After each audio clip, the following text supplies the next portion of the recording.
So I'm Nick Morfett. I run Historika with my dad Kevin, and we own the factory 911 ST that competed in the Tour de France. The car is special because it is, well, firstly it's one of 7 works 911 STs built for 1970, so it was produced in '69. So there were only 7 of them to start with.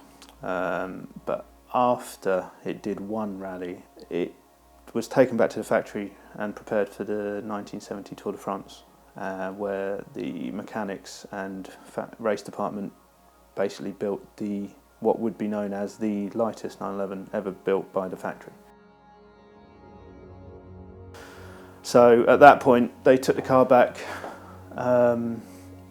and they basically made it as light as possible. They fitted all fiberglass panels where possible, which were specially made for that car.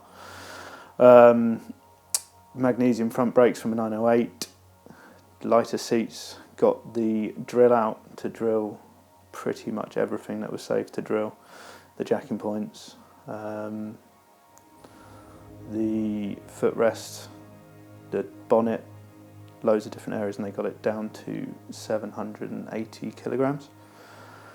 And LaRousse had promised them every kilogram under 800 he'd get them a bottle of champagne for the mechanics, and it actually weighed less than that because it still had 10 litres of fuel in it.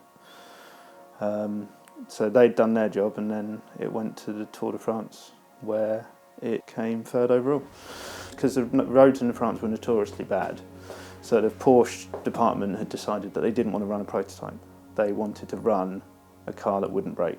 They wanted to run a 911, but they wanted to make it special, and that's what they did with this ST and made it sort of a one-off. It is really a prototype.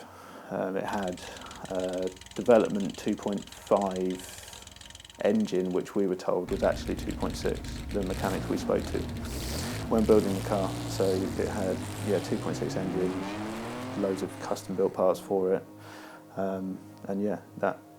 but what they didn't account for was the French resurfacing all the roads, which meant the Matras came first and second and didn't break. So it did the Tour de France, and afterwards it was sold to a Greek customer of Porsche, and it was actually taken back to the factory and converted 2.8 RSR spec. And it came to the UK and raced with David Purley and Nick Morfett in a couple of motorsport races. It came straight from the factory and went to its first race at Thruxton that day. The trailer it was on got a puncture, was driven on the road to Thruxton. It missed qualifying, started at the back of the grid, set the class lap record and came second overall, with David Purley driving it that day. It then did the 1,000 kilometres of Brands Hatch that year, as well as a few other motorsport races. After that, it was brought by Brian Nelson, and he rallied it. He imported it into Ireland, and he rallied it and did the Circuit of Ireland. He raced it for, I think, 5 years, and was, constantly beating other factory cars and works drivers in an old 911 that was now 10 years old by the end of his rallying career. And then a woman called Cecily Nichols bought the car, and in 1988 she took the car to a Porsche event at Donington, and she showed it to John Starkey and Joss Sadler, and she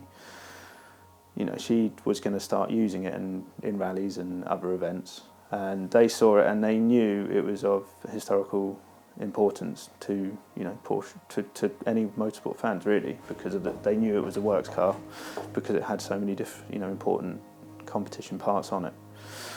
That scared her. She took the car and put it in the garage for a couple of years, and then it was in an article in Total 911 magazine, and that's when Kevin saw the article and he got in touch with her and bought the car, went straight to see her and bought it that day that he read it. And then we got it back and stripped it and took hundreds of photographs, put all the competition parts away and just noted all the differences of this car and why it was special, and then proceeded to prove the car's provenance. I mean, the main thing is doing all the research, and we got all of Maurice Luche's photos from the 1970 Tour de France. Well, we thought we had them all, that he gave us. But when we got in contact with Gerard Larousse and he came here, he brought all of his history, and he had hundreds of photos we didn't have, and he very kindly lent them to us, and I could scan them all, and then I returned them to him in Paris when we went to Retromobile.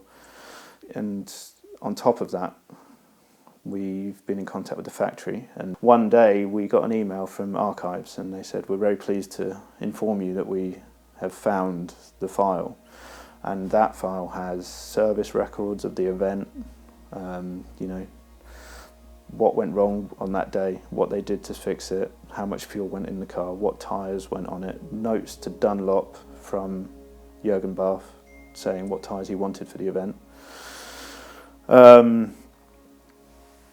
So all of that was obviously very helpful in the restoration, and it meant that we could ensure that we got the car as accurate as possible.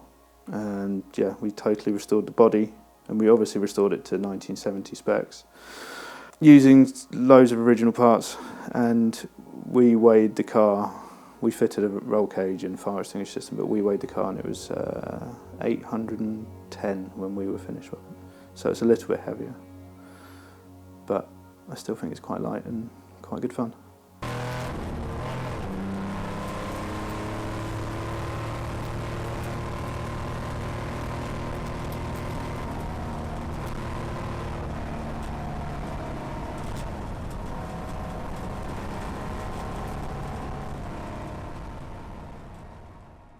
So since the restoration, we did, the car's been to a couple of Concours events, and then after those events, we took the car to America, to Rennsport Reunion, and raced it with Patrick Long.